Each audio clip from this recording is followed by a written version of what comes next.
All right. Hello. I hope everyone's doing well. Let me get everything up and running right now. Give me 1 second. I'll get started, guys. Okay. Hello. I hope everyone is doing well. A lot to talk about today. Today is September 8th, 2021.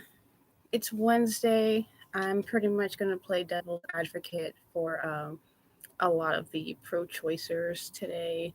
Pretty much going to be speaking out from their perspective. I understand a lot of where these people are coming from. Definitely, I used to be one of them. Let me just start off by saying hello, Yana Kirasoa. You've tuned into my podcast / live stream. I'm streaming here currently on YouTube as well as Facebook. So if you want to switch platforms, I am currently on YouTube right now under Jenna Kirasoa, Facebook Live. Um, I'm hoping, I'm praying that whenever you guys hear this or see this, that you had a good day at any point in time that you're seeing this. I always say I apologize in advance if you can't take anything from anything that I'm saying.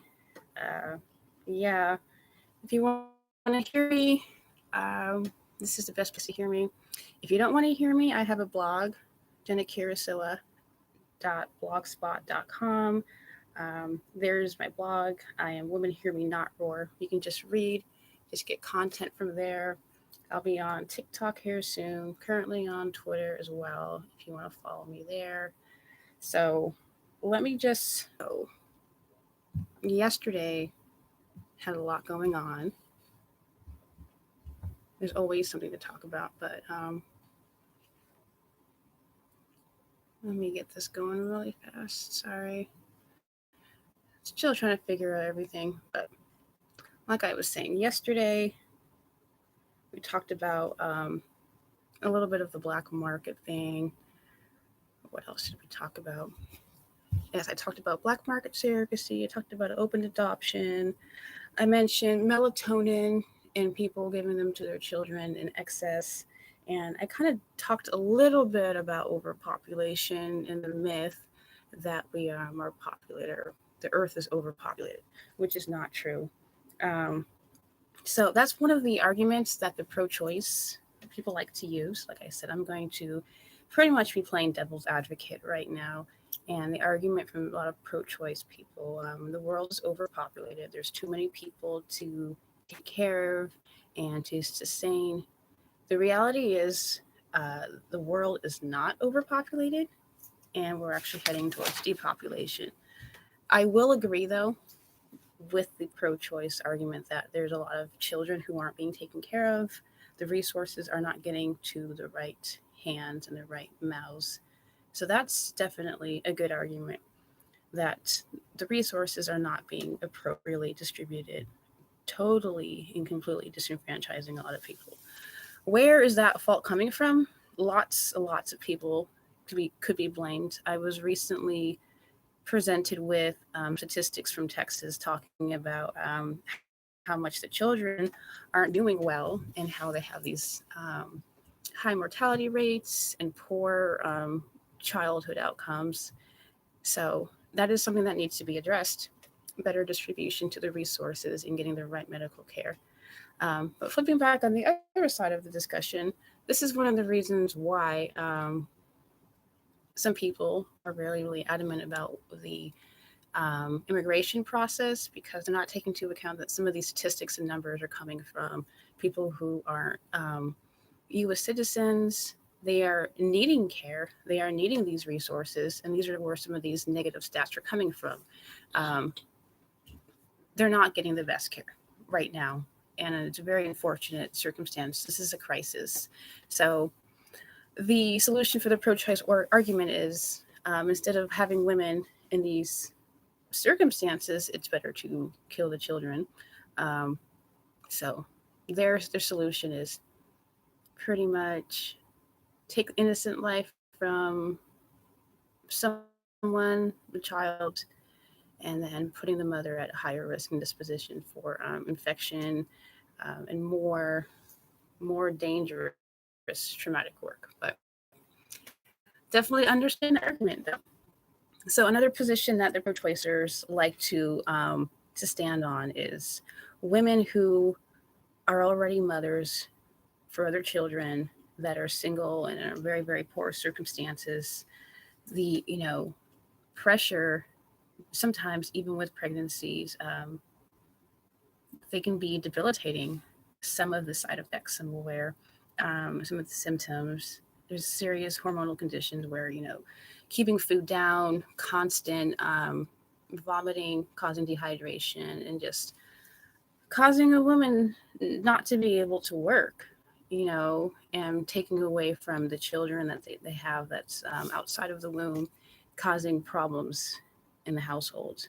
So, another very, very good argument that the pro choice side is presenting why the abortions are pretty much still necessary, are going to be suffering. And this is absolutely true. Another aspect of it is a lot of the times the men aren't held accountable, and they're not paying their fair share. They're not offering help or assistance. And we're leaving the women here completely alone and destitute. Um, so, again, I can definitely see why people would go and want to continue to advocate for abortion and figuring out, a woman is completely alone and isolated, or she's with an abusive person, in a position where having a pregnancy would cause um, her life to be in danger. These are real, legitimate concerns and arguments that need to be addressed.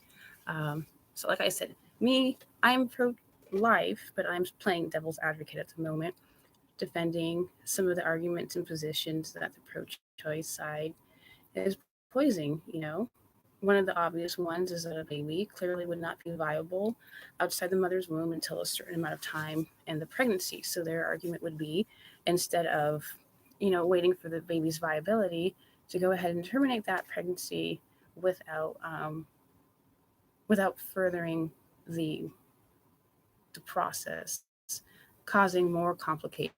Saying like just pretty much end the life early on as possible, so do as least amount of damage to the woman. And their argument would be that the child isn't conscious, they're not aware of what's going on, so it's just better to end it early and not even give it much thought. So, like I said, those were just some of the arguments that the pro-choice side is bringing up. There's more out there. I've seen some interesting that's some type of annual ritual that they have, a yearly abortion or some kind of weird couples fetish where they'll go out of their way to have an abortion. There are people out there who just genuinely don't care. They'll get pregnant and not even think anything of it, and go ahead with an abortion. There are people out there who are literally Satanists or worshippers of Satan, and they do see it as child sacrifice, and that's something that they want to do. So there's lots of people on the pro-choice argument side who are legitimately in crisis and they need help, and then there are some people out there who just genuinely are fans of it. So that's the reality. That's me playing devil's advocate, essentially, with regard to how women, a lot of women, see it. So, but let me kind of give you a little bit of, I guess, from what I've heard over the years. I'm going to be speaking now for the men and pretty much playing devil's advocate from the man's perspective of abortion. So, a lot of the men, the number one argument is they don't have a uterus, so they don't have an opinion, or they can't have an opinion.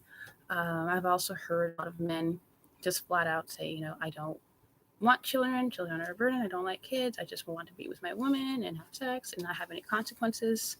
So that's a very, legitimate reason for being in support of abortion. I've also heard men argue. What else have I heard? Aside from not having a uterus and they can't have an opinion on it, legitimately not having any interest in the baby at all. Oh, here's another one, very, very classic one. A married man has a mistress and she gets pregnant, and lo and behold, huge fan of abortion because they can keep their fare and all that other stuff on the DL. Nobody has to know. Um, I have never heard so far, I've never heard a man specifically say that it is something that he enjoys or he will intentionally get a woman pregnant just to get her to have an abortion. I've never heard that, but I'm not doubting that at all would be some, at least one person in the world's interest. I've heard the stories of abortion doctors essentially using the resources of a prostitute or a sex worker, getting that individual pregnant, and then performing an abortion on her. So that is pretty much the only thing that the major arguments that I heard from men in the pro-choice movement and why they're a fan of it. Um, I guess there's a couple of incidences where one, I'm trying to think if this wasn't really an abortion. It was post-birth, like the baby was born, and then the father of the baby took the baby and put it in a bag, you know, and the grandfather, I believe, was looking for the child because he realized that the baby was recently born, and the grandson had already taken care of had already killed the newborn. So disturbing stories like that, I'm not sure if you want to call that just pure evil, demonic possession, or a person who just legitimately did not want to deal with the consequences. I don't know. Like I said, I'm pro-life, but I'm playing devil's advocate for the pro-choice side, poising some of their arguments, trying to get more understanding, and to actually discuss some of these topics because a lot of these people they believe with all of their heart, mind, and soul, kidney and livers that this is the best way to go about things in society, and they are adamant about it, absolutely adamant. So for me, I'll say it a million times, I'm very, very pro-life, and I've been on both sides of this argument in this discussion before, so it's really frustrating trying to explain to people pretty much the fallout, the negative side of allowing society to run the way that it wants to run with abortion, and pretty much the negative ramifications that come from it. Um, we like to sit here and pretend that everything's all good and, makes you happy and go about your life, carry on smartly. But we all know that there are serious repercussions to it. So one of the things I always bring about is has their own motives for doing what they do and what they don't do. And I can't sit here and try to, tell a person how you should live your life. There's different reasons why a person will choose not to have a child, and definitely understand and respect those people's choices. In the long run, though, society as a whole is going to see the decline in population, which is going to, in the long term, affect how we pretty much structure and run our society. The things that we're used to, the infrastructure, how things work. Slowly, communities will die out. We'll have more ghost towns. It's a very, very slow progression, but if we're not replacing ourselves, you know, there's no one going to be here to take care of the older people that are aging. There's like a generation of people that were lost through birth control and through abortion. Um, Things that people don't really want to talk about, which is fine. I'm just explaining what's going to be happening. People don't want to talk about eugenics ties. We don't want to talk about Margaret Sanger and her ties to the KKK. We don't want to talk about racism and abortion and how it affects women of color more so. Um, they just want to fix their immediate problems. For so many people, they need to fix their immediate problems, things that they could have prevented. And I'm not going to say that this is every circumstance, because obviously we know we've been speaking about women in crisis pregnancies. There are, though, other women and men out there who do it for other reasons. So, yeah, what can you really do about that? You just kind of go with it. Um, so that's kind of the unfortunate thing. The reality is, though, the sad reality is taken care of. It's fine. The reality is, though, it affects men and women.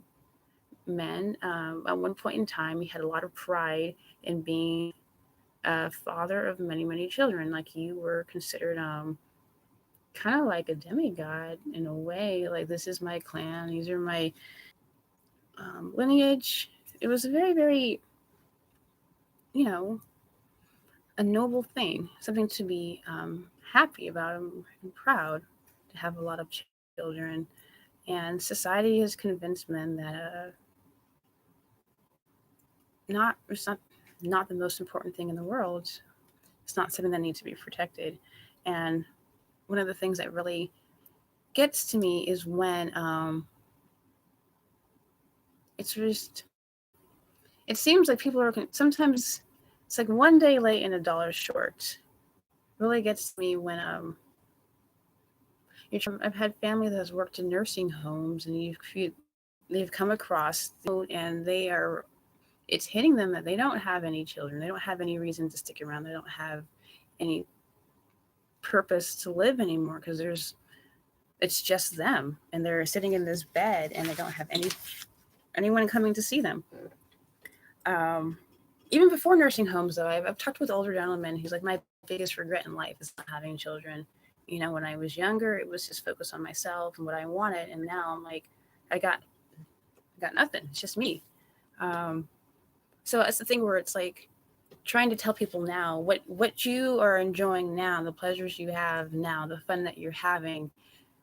You do realize that you're changing. The interest that you had when you were 7 years old, I'm sure you used to like Hot Wheels cars and everything, right? And then as you got older, you were able to purchase your own cars and you still enjoyed it. Um, that's something that you've always had an interest in, but your interest has expanded and you've learned more and you've gained more. Some of the things that you're passionate about as a child that you loved and you're emotionally attached to, you grew out of it.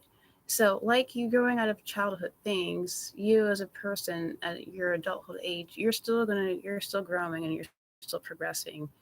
And a lot of people don't pick up on those important cues until much later.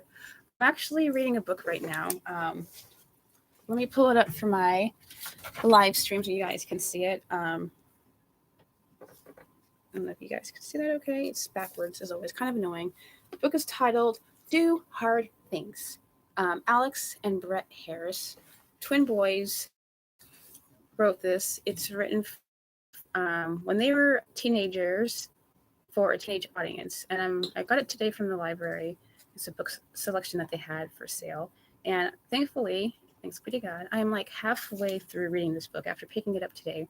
And I think it's really, really relative and imperative.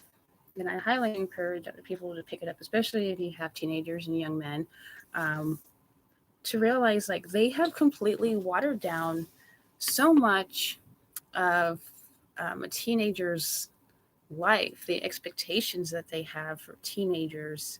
Once upon a time, it was either you were a child or you were an adult. Now we're seeing this extensive process of extending the teenage years. So let me just get you guys to think about that. What is the actual expectations of a teenager?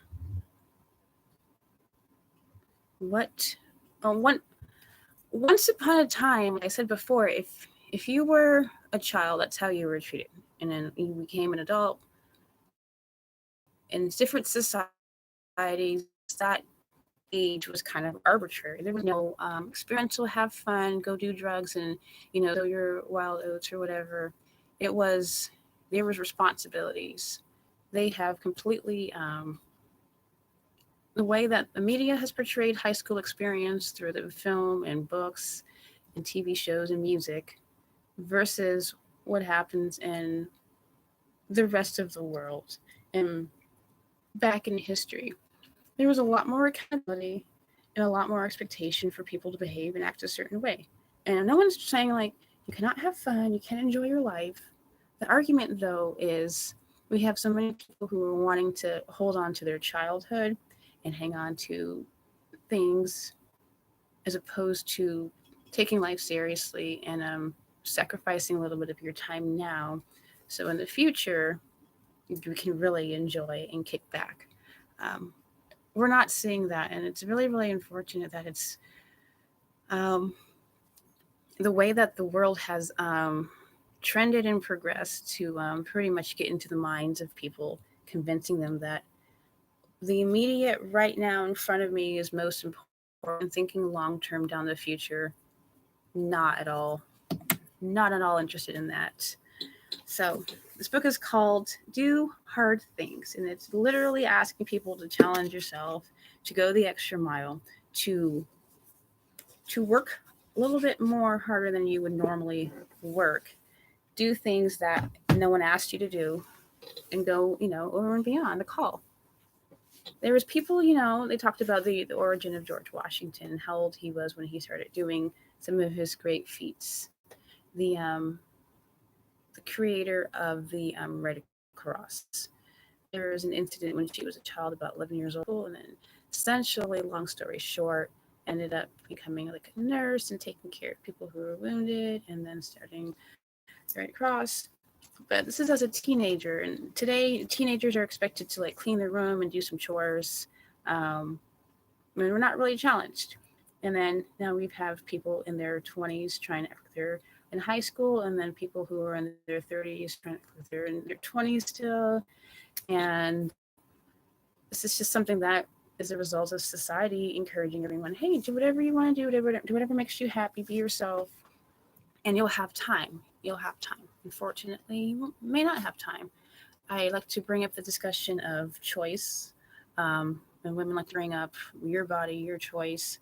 I get it, but if you can tell your biological clock to wait and and not go through menopause, then I'd be really, really impressed. A lot of times you hear the stories from people who are submitting blogs online, or famous people, even by their own admission, saying, I really wish that I would have had children, or I wouldn't have put it off so long. Feminists, third wave feminists, and fourth wave feminists, highly encouraging women to put off having children. And it's like, that's your choice. Absolutely, that's your choice. We have people here, myself included, trying to give people the other side of the discussion, the other side of the argument, instead of jumping on what you want immediately right now. Can you look into the future and the far, not even that far, like maybe 3-4 years down the road? How you're thinking now is going to be different than how you're going to be thinking 3 or 4 years down the road. And especially with people who are in crisis right now, the knee jerk reaction is just get an abortion and just have it go away really fast. This is my attempt, is everyone who's in the pro-life argument attempt to say, hey, let's slow down, let's stop, let's think about this before you jump into it. So like I said, so much that can be said about this issue. I think I'm just going to leave it at that, though, because there's so much going on in the book. So I'll leave that for this evening. Um, pretty much remedies for sure. Let me just get this documented right now. So tomorrow, have a lot going on. I'll probably change it up, talk about some more positive things, because there's a lot going on in the world that's not always so sad, full of gloom and doom. Um, Ultimately, though,